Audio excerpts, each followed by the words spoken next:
Students, our today's topic is right hand thumb rule. क्या होगा right hand thumb rule? If you imagine to hold a current carrying conductor in your right hand, मान लो आपने अपने right hand में current carrying conductor को पकड़ रखा है, मीन्स ऐसा सब्सटेंस पकड़ रखा है जिसके अंदर से करंट पास हो रहा है, विद योर थंब स्ट्रेट, और अपने थंब को, अंगूठे को स्ट्रेट कर रखा है ऊपर की तरफ, and pointing in the direction of current, जो हमें बताएगा डायरेक्शन ऑफ करंट.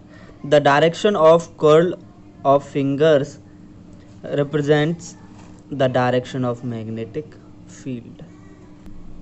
मान लो स्टूडेंट्स, जो पेन है वो आपका करंट कैरिंग कंडक्टर है, कंडक्टर है, इसमें से करंट पास हो रहा है, तो आपने इस तरीके से पकड़ना है.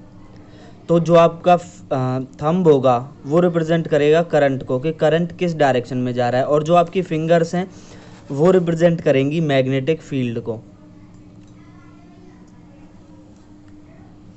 अब देखो, जैसा डायग्राम में दे रखा है, मान लिया जो पी क्यू है हमारा वो करंट कैरिंग कंडक्टर है, ये कंडक्टर है, इसके अंदर से करंट पास हो रहा है, और करंट आई ऊपर की तरफ जा रहा है जिधर हमारा थंब था, और ये था हमारा कर्ल ऑफ फिंगर, जिधर हमारी उंगलियां घूम रही थी, वो हमारा रिप्रेजेंट करेगा direction of magnetic field. Means current ऊपर की तरफ, ऊपर की डायरेक्शन में जा रहा है, और मैग्नेटिक फील्ड इस डायरेक्शन में मूव कर रही है. The second diagram is this, in which current carrying conductor है, उसने अपने हाथ राइट हैंड से पकड़ा हुआ है, थंब पॉइंट करेगा करंट की डायरेक्शन को, जिधर थंब होगा उधर करंट की डायरेक्शन होगी, and the fingers represent the field direction, magnetic field की डायरेक्शन को रिप्रेजेंट करेंगी. ये डायग्राम आपको अपनी फेयर नोटबुक में ड्रॉ करना है. ये डायग्राम आपने इस प्लेस पर ड्रॉ करना है जो अभी बुक में से दिखाया था. जो फर्स्ट वाला फिगर है वो figure magnetic field lines when current flow vertically downwards, means वो मैग्नेटिक फील्ड लाइंस को दिखा रखा है हमने डायग्राम के अंदर, जहां हमारा करंट फ्लो कर रहा है vertically downward. Some observation of that are, इसकी कुछ ऑब्जर्वेशंस हैं जो दी हुई हैं. First is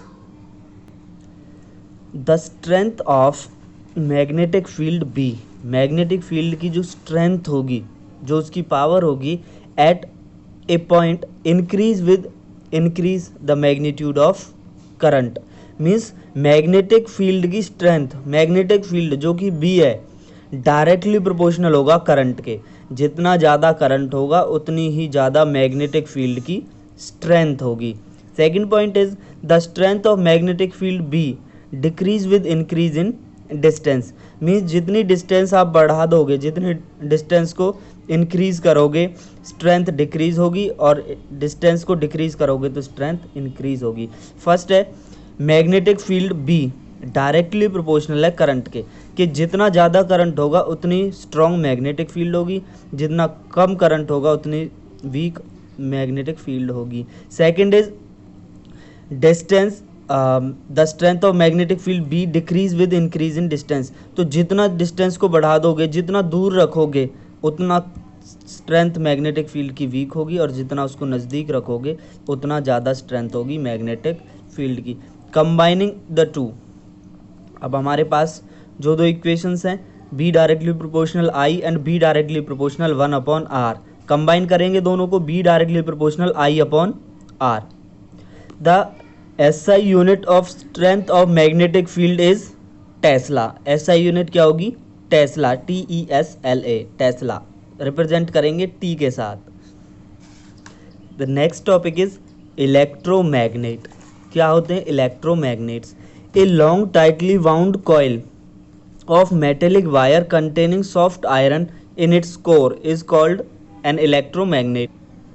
a long tightly wound coil means एक कॉइल है, लंबा वायर है, टाइटली वाउंड है, उसे टाइटली वाउंड किया हुआ है, घुमाया हुआ है, of metallic wire, metallic wire को, मेटेलिक वायर की एक कॉइल है जिसे टाइटली वाउंड किया हुआ है, containing soft iron in its core, means core के अंदर उसके बीच में एक सॉफ्ट आयरन है, उस आयरन के ऊपर मान लो हमारा ये आयरन है, इसके ऊपर सॉफ्ट वायर को, एक मेटल की वायर को टाइटली वाउंड किया हुआ है, मीन्स बहुत टाइटली इसके ऊपर वाउंड कर रखा है, लपेट रखा है इसके ऊपर।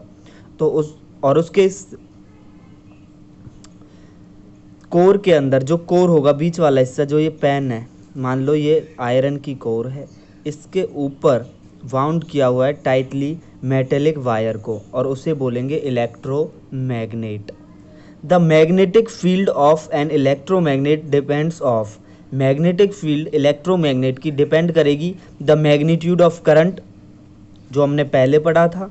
मैग्नीट्यूड ऑफ करंट मीन जितना ज़्यादा करंट होगा उतनी ही ज़्यादा स्ट्रेंथ होगी इलेक्ट्रोमैग्नेट की। Second is number of turns per unit length, कितने ज़्यादा उसके ऊपर नंबर ऑफ टर्न्स है, कितनी बार उस वायर को उस कोर के ऊपर लपेटा हुआ है।